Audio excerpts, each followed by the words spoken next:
This is a week to speedrun the Rubik's Cube. I messed up, I deleted the audio for the first day, so I'm gonna just explain what I explained during the first day. I didn't do much, so it is not too much of a problem. So, this is the Rubik's Cube. It's a real classic video game, it's pretty old but still pretty fun. When it comes to speedrunning this game, there are a couple of things that are kinda different compared to other games. One thing is you cannot find this on speedrun.com. In fact, to have an official time, you need to go to a competition, which is kinda weird. So my times will not be official. Also, there is a good amount of RNG. There are some routes that you can take depending on what your RNG is, what you see, what is the state of the cube. And lastly, another really weird thing is that every time you need to reset it, you need to manually reset the game. Okay, having said that, how do you go about finishing this game? So there are various routes that you can use. I will use some beginner routes. The beginning is intuitive, the beginning, there is no real route for it. What you need to do is find a phase that you think it's a good place to start with. So let me reset the game for you. Okay, so now the game is resetted. First thing to do is find a phase that you think might have a good chance of being solved fast. I'm not really good at this part, so let's say I'll take this phase right here. Now, what you need to do is complete a cross, basically, so all of these pieces must be correct.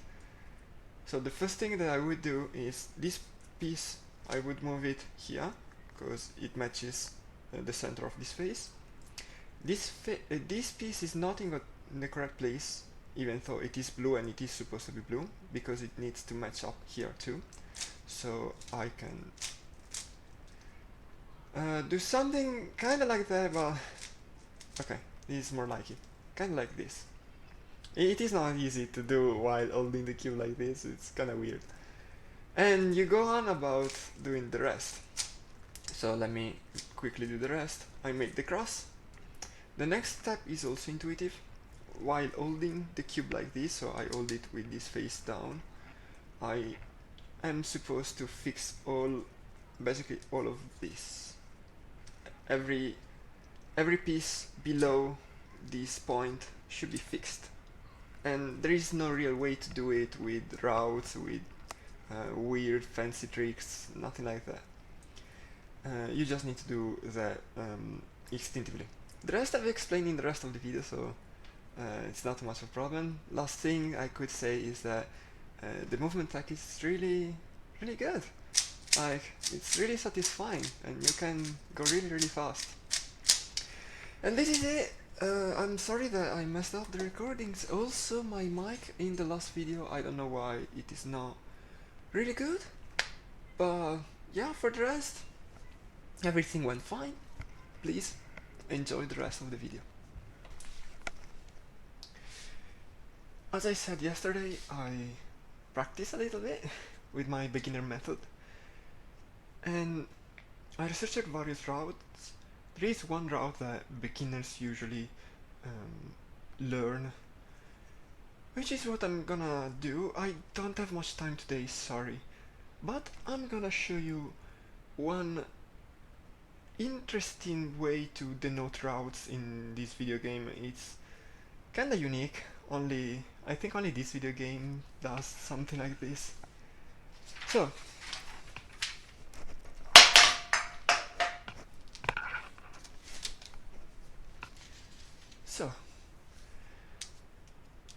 basically what you can do is you can learn some routes to complete the various parts of the games, and there is some notation that can help you out. So if you hold the cube like this, okay, this is the front face, this is the back face. You have up and down, right and left. Pretty straightforward. So what you can do is, let's say in your algorithm you need to turn the right face clockwise. What you can write is an R. I don't know if you can see it. An R for right. And if you want to turn the right face counterclockwise, then you write an R prime. So these two moves are one the opposite of the others. And that's basically it. So you want to turn the left face, you write an L, and so on. And you can write some algorithm. So if there is an algorithm, I don't know, I'm inventing stuff here. If there is an algorithm in which you turn right clockwise, up clockwise, and right counterclockwise, you will write R, U, R prime. And this is a neat way to help you out in memorizing the various routes.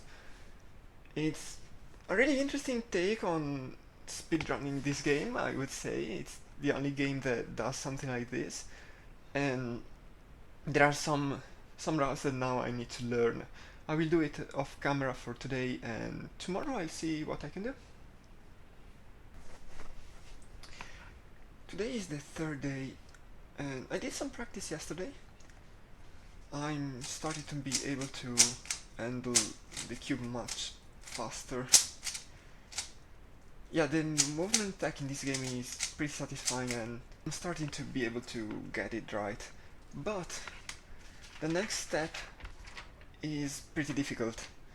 I said before, the RNG in this game makes so that you need to memorize a lot of different route options. And this is a table of just one part of the game. Okay, and the RNG can get you all of these different patterns that you need to adjust to. And if you remember from what I said about the notation, these are all the moves that you need to do to go through that part of the game. It's not gonna be too easy. I don't have much to show because I couldn't really memorize much yet. I did some testing, I completed the game various times using this algorithm and others. As I said before, this table is just for one part of the game. And yeah, so I don't have much to show for today, but I think I will be able to start to memorize something by tomorrow, so tomorrow I will definitely improve a lot. This is the first day. I said I wanted to memorize all of these algorithms here, all of these routes. It's really difficult. I have a couple memorized, and that's it. I usually need to watch this table every time I do a solve. I complete the game. But there are some more routes that I did memorize. These three here. Or rather, I memorized these two, and this one is the opposite of this one. And they are useful at the very end of the game. So this one here, this first one, after you do this step in which you solve the last phase, you still have all of this bend here which is not solved. And this is where this couple of algorithms here really help. This first one basically allows you to put all of these pieces in the correct place, these lateral pieces. And these last two algorithms, you don't really know which one you need to use. It depends on the RNG, and they fix these central pieces here, and then you're done. There are a couple more algorithms, a couple more routes options that I should memorize for this final step, but if you're clever enough, you can kinda do some manipulation here. And also I think I might have memorized another route, or I'm close to it at least, which is something like this.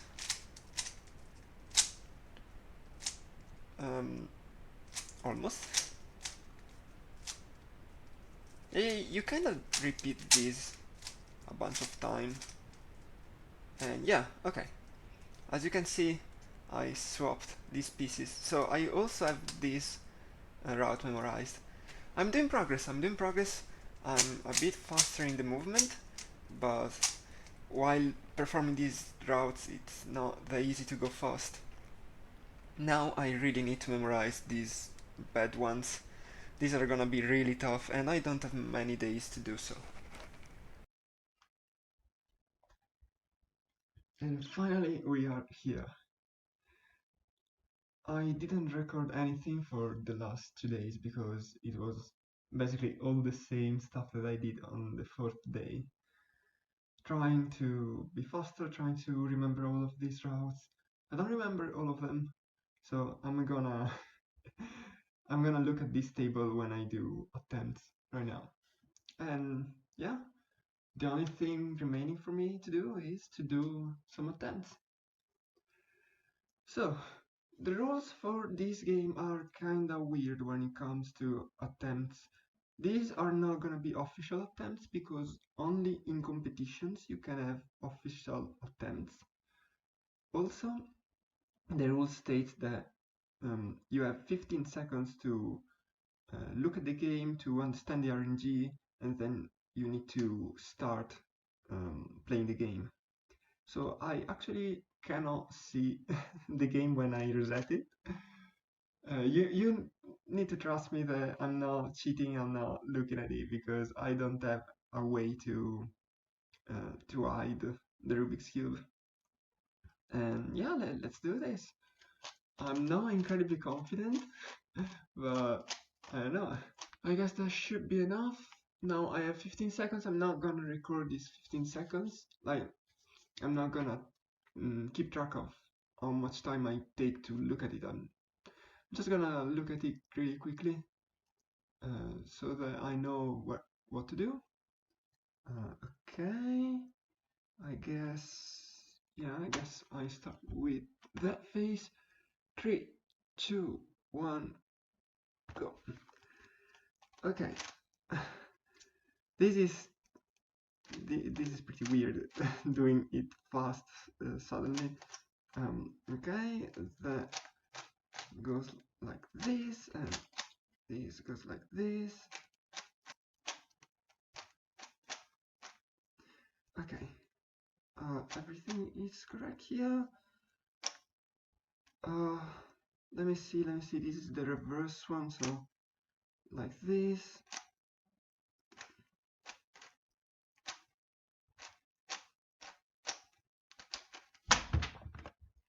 Ah, 2 minutes and a half. Oh my goodness, this is tough. 3, 2, 1, go. Okay.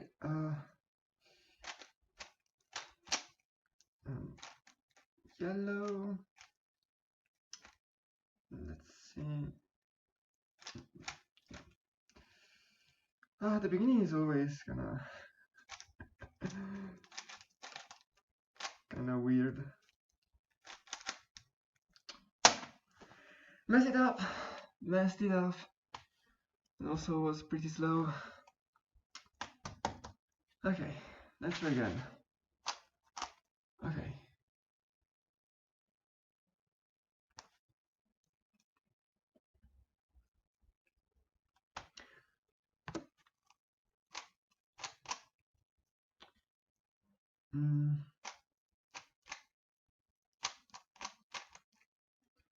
Okay.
Nice! That was so lucky. Whoa, that was so lucky. 127.35. I'm happy. I'm happy with that. I don't think I can do better than that. I did one mistake, well, more than one I guess, but one crucial mistake in which I started doing an algorithm when the cube was oriented wrongly, but I corrected it. Sub 130. Okay, okay. I will work my way up to sub 1 minute eventually, but for this week, this. Oops. For this week, this is enough. This has been really great. This video game is a classic. It's incredibly fun. I recommend it to you. It's pretty easy to learn. Sure, I didn't memorize everything, but as you can see, you don't really need to memorize a lot to just start running it. And this has been a week to speedrun the Rubik's Cube. I really don't have anything else to say. I'm just that happy that that was out of nowhere. Not only sub 2 minutes, but sub 130. GG.